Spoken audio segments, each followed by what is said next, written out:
Yung mga DDS, ICC, salbahe kayo, ganito, ganyan. Yun yung iniisip nila kasi ang dating Pangulong Duterte ang iniimbestigahan.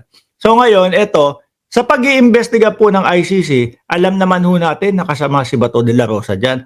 At alam din ho natin na ang pangalan ng Bato de la Rosa ay kasama din ho, mga bossing, sa may warrant of arrest. Which is, sa kanya na po nang galing mismo, kay Bato de la Rosa. No? Sa kanya na din ho nang galing mismo, mga kababayan. Sabi niyo ay, ES, si Medaldea, no? Hindi po si Bersamin. Ang sinasabi niyang ES, si Medaldea. ES, may warrant of arrest na, no? Dating Pangulong Duterte at ako pangalan ko. O kayo muna diyan, ha? Kayo muna diyan, may asikasuhin lang ako dito. At pagkatapos po nung usap na yon, hindi na daw makontak si Bato. Siguro iniisip, naku, baka kulitan ako ni Hanilet. Bato, kasama ka dito.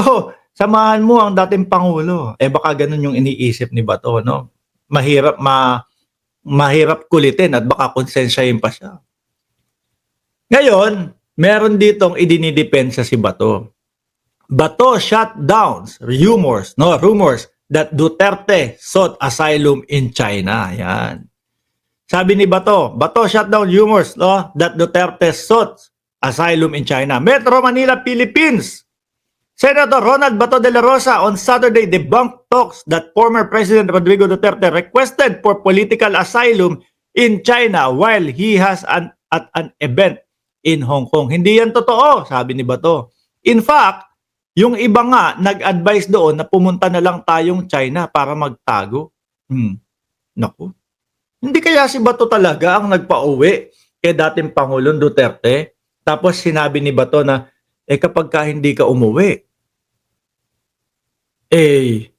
magmumukhang duwag tayo at takbuhin tayo. No? Tumatakbo pa naman si De La Rosa sa pagka-senador. Malaki ang impact niya doon sa mga tumatakbo. Di ba? O ito daw, hindi yan totoo. In fact, yung iba nga nag-advise doon na pumunta na lang tayong China para magtago, no?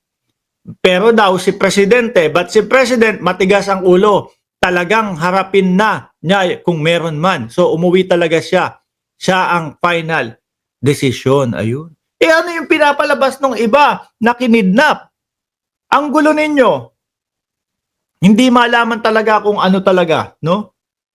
Hindi kasi kayo nag-uusap-usap eh. Yung iba, ganito sabihin natin, kinidnap ang dating Pangulong Duterte. Ito naman si Bato, kusang sumuko o kusang sumama, no? Haharapin ang dating Pangulong Duterte. Ang gulo nyo dyan. Iba-iba yung inyong istorya. Sabi, but si Presidente matigas ang ulo, talaga naharapin niya kung meron man. So umuwi talaga siya. Siya ang final decision. Walang kidnapping. Di ba, Ma'am Prima Songs? Anong klaseng kidnap na maraming nakakita? Totoo. In English that's not true. In fact, the others there advise us to go to China to hide. No? Pero iba yung naging yata ni Bato. Mindanao yung napagdiskitahan ni Bato. Sabi niya, nandito lang po ako sa bundok ng Mindanao. Tapos mga sumunod na mga balita ay nandito lang po ako sa secret place. Hindi na masabi kung nasaan siya, no? Baka talagang yung sinasabi niya kasi na nandoon yung pangalan niya sa warrant of arrest, yun na yung inaano niya, dinidepensa niya. Na kaya hindi na siya lumulutang, mga kababayan. Kaya hindi na din masabi kung nasaan yung kanyang eksaktong lugar. Sabi ni Annabel Ye, takot si Mick Madi. Si Mick My Day. Di ba? Videos and posts on various social media platform claimed that while the former president was in Hong Kong, discussion were held with China about possible political asylum in the country. Kaso pinauwi daw, sabi ni pangalan nito? Larry Gadon. Di ba?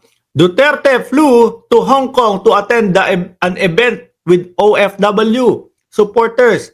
It was the same day the ICC pre-trial chamber, o parehas, no? Magtugma. Talagang mapapaisip ka, ito na, no? Na, syempre sabi nga nila, di ba?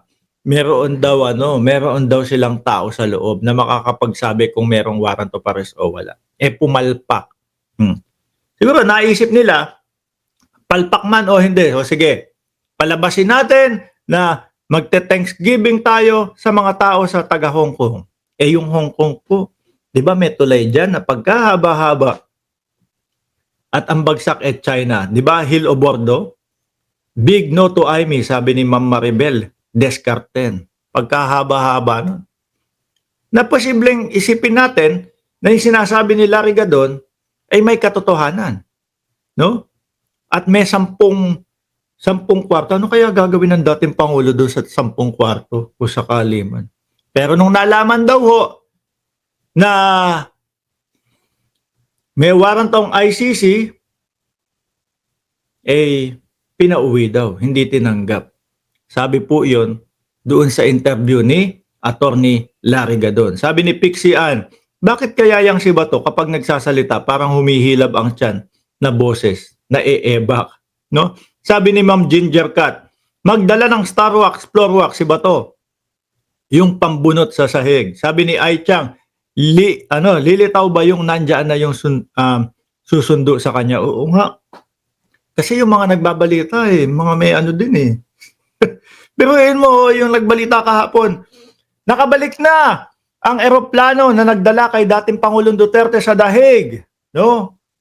Nakabalik na parang Tapos parang gusto nilang palabasin. Nakaabang na ulit doon sa Villamor Air Base. May inaabangan na may dadalin ulit. No? Na may ihahatid ulit sa Dahig. Ewan ho natin, itong mga sinasabi ho nila Bato de la Rosa magkakasalungat ho, mga kababayan. Kaya ang hirap din hong paniwalaan. Ang sigurado lang ho natin mismong galing po kay Senator Bato de la Rosa na siya po ay nasa secret na lugar. Ayan. No? Si Bato po, ayon po sa kanya, ay nasa secret location. Okay? So isang mabilisang ho tayo mga bossing. Shout out dyan sa mga nandyan na po. At kanina pa po nakasubaybay at nanonood dito sa ating channel. Salamat po sa 2,000. Umabot yata tayong 2,500 viewers kanina. No? Salamat po. Huwag niyong kalimutan na mag-like. Nandyan si Shiro Kansaki. Salamat sa iyong pagdalaw araw-araw. No? Si Ai Chang. Nandyan din si Nilo Milalios. Si Jonas Morales. Si Zero Bytes, si Delia Rosario, Primas Talk, Primas Songs for Fun, si Mark Dioso, wow ang dating matapang.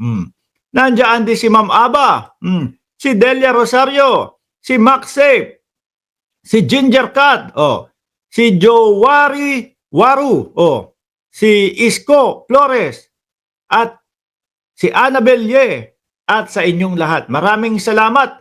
No, Katemari, shoutout din sa iyo. Ako pa, sabi ni Divine Moleta. Elmer Dison, maraming salamat and God bless po sa ating lahat. Hill o Bordo, shoutout sa iyo.